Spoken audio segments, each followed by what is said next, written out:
Welcome to Wickedly Judged. I'm Rebecca, your host. Today, I'm inviting you to take a deep, honest look into a case that exemplifies the hidden dangers of unchecked power, the vulnerability of families, and the long shadow of injustice.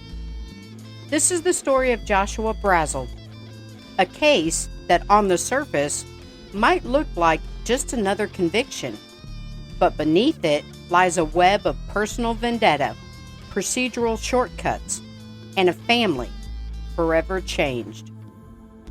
If you're a returning listener, thank you for being a part of this mission. Your support, your willingness to question, and your compassion are what keep us going.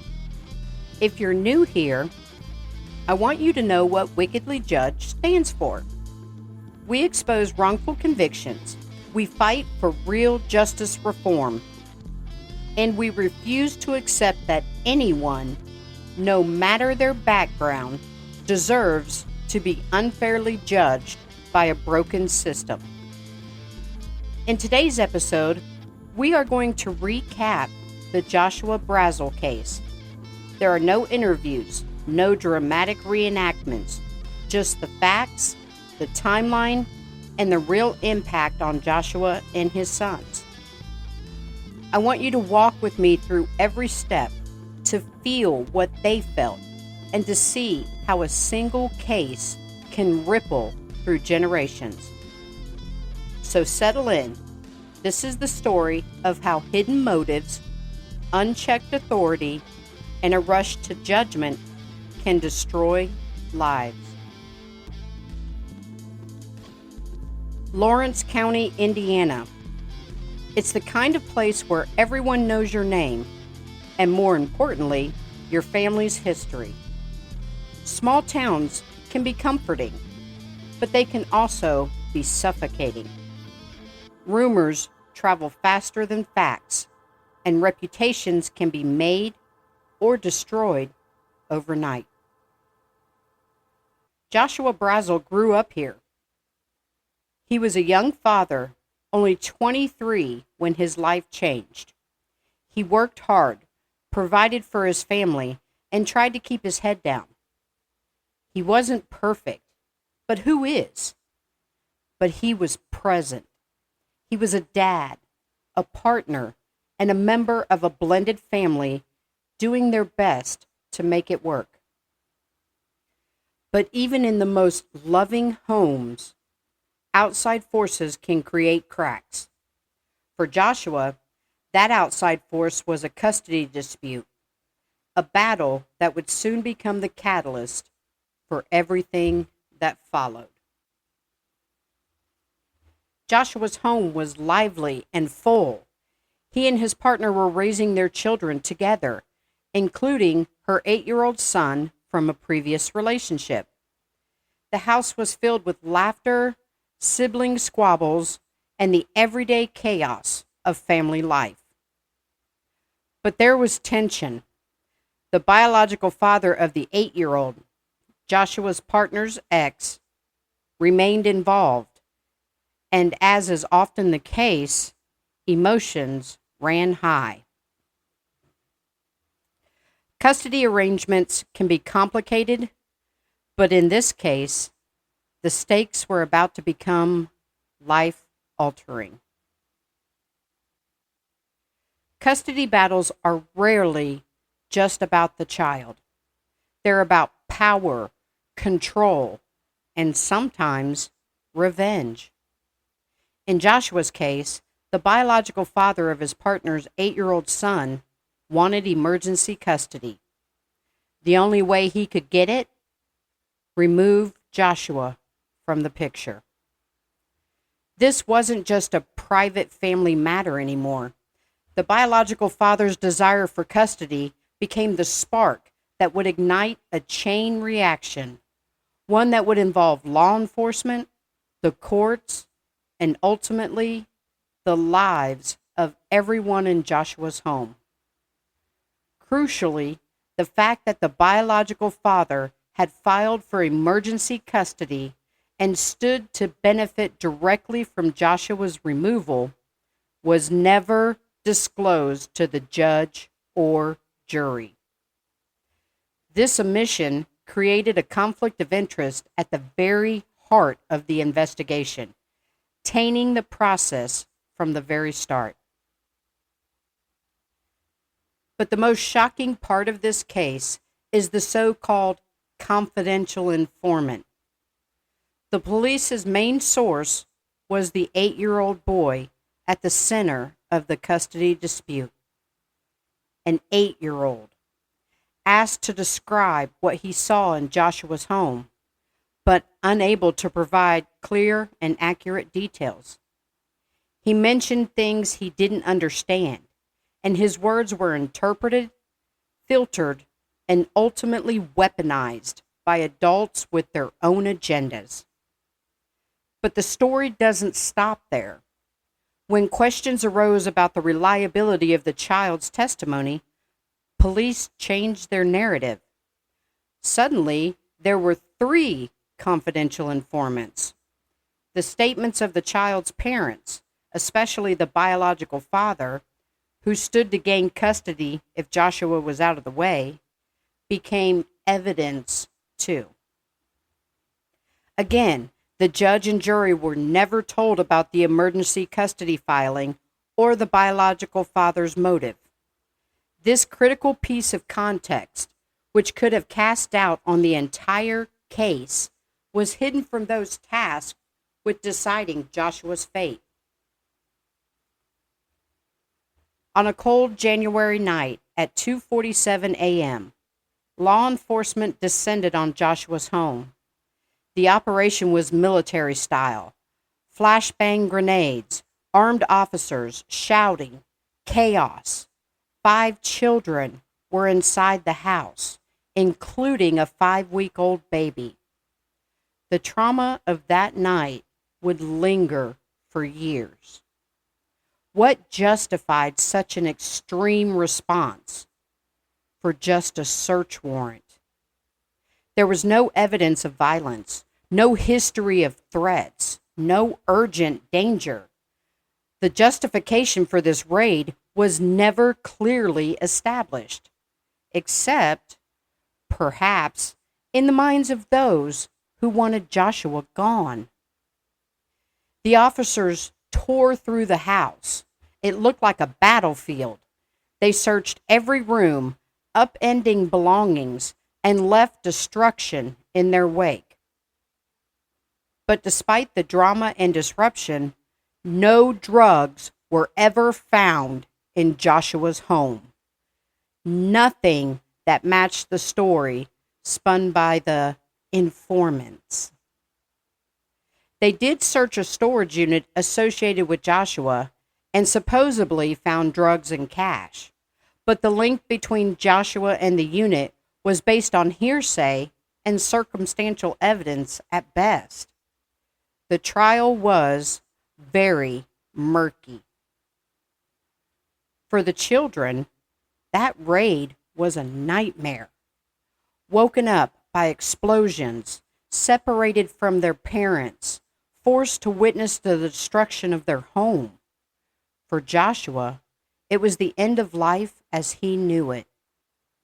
For the community, it was more fuel for the rumor mill, more reason to judge, to whisper, to turn away.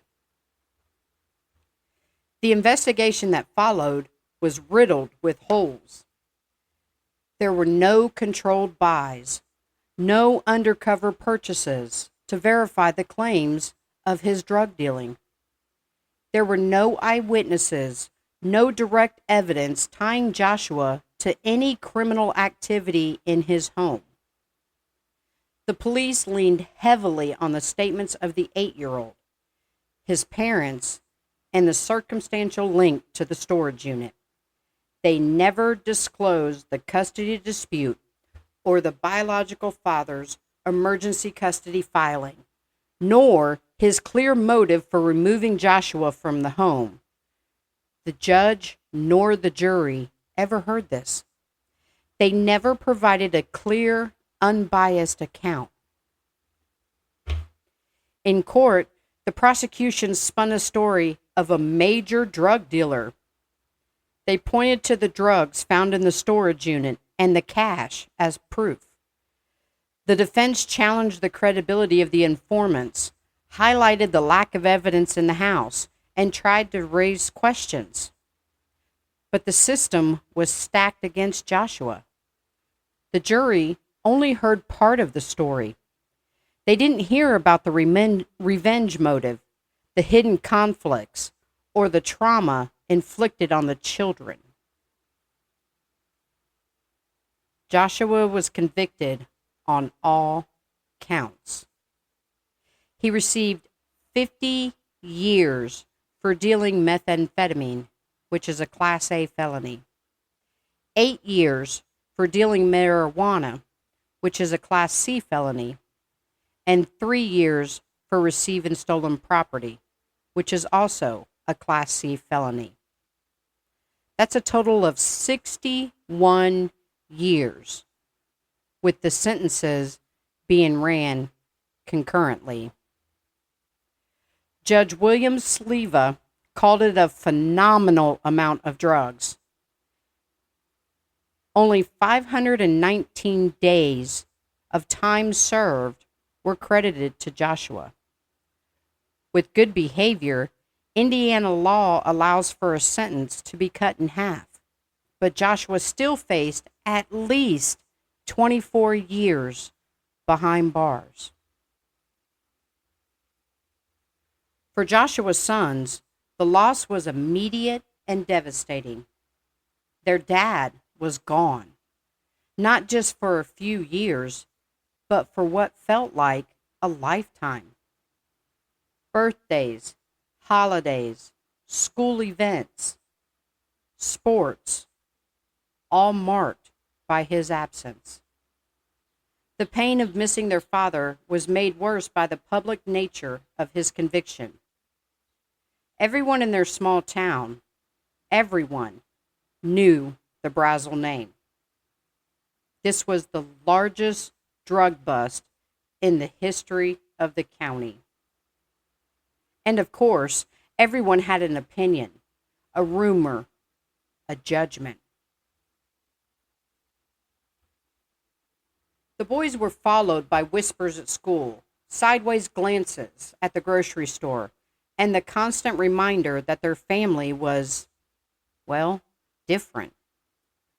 They weren't just grieving their father. They were fighting to hold on to their own sense of identity and worth. And after talking with these three boys, let me tell you, they have done an amazing job growing up. They are three boys that Joshua can definitely be proud of. They were constantly under pressure to prove themselves, to prove that their last name didn't define who they were. They learned to keep their heads down to avoid drawing attention, to survive in a world that had already made up their minds about them. But despite everything, Joshua's sons found ways to cope. They leaned on each other, on their remaining family, and on the small moments of hope that broke through the darkness. They dream of a day when their father will come home, when their family could be whole again, when the truth would finally be heard. Their story is one of pain, but it's also a story of resilience, a testament to the strength of children forced to grow up too soon. Joshua's case is a warning. When police and prosecutors are allowed to cut corners, to hide conflicts of interest, to ignore the truth in pursuit of a conviction, the consequences are devastating. The fact that the biological father's emergency custody filing and his motive were never disclosed to the judge or jury is a profound failure of justice. This wasn't just a mistake. It was a failure at every single level. A failure to protect the innocent. A failure to seek the truth. A failure to remember that justice is about more than just winning a case. We need a system that values transparency, that demands accountability, and that puts people, especially children, before politics and personal gain. We need reform, not just in laws, but in attitudes and priorities. Joshua's story should never be allowed to happen again.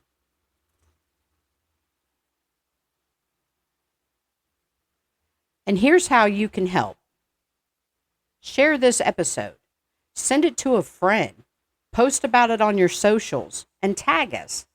The more people who hear these stories, the harder they are to ignore. Follow Wickedly Judged. Subscribe on your favorite podcast platform and follow us on social media for updates or ways to get involved. Support our advocacy. Check out our merchandise at wickedlyjudged.com. Every purchase supports our work for justice reform.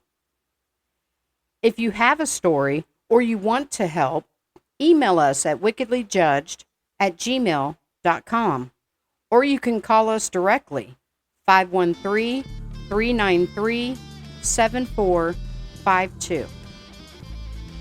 It takes a community speaking out against this injustice for change to happen. One voice is all it takes to start a movement. One voice that could be yours.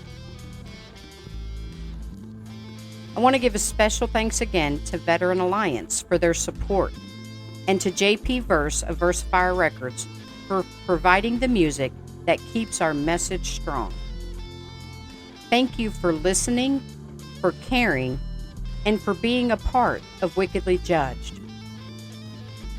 Now remember, stay informed, stay vigilant, and stay hopeful, because nobody deserves to be wickedly judged.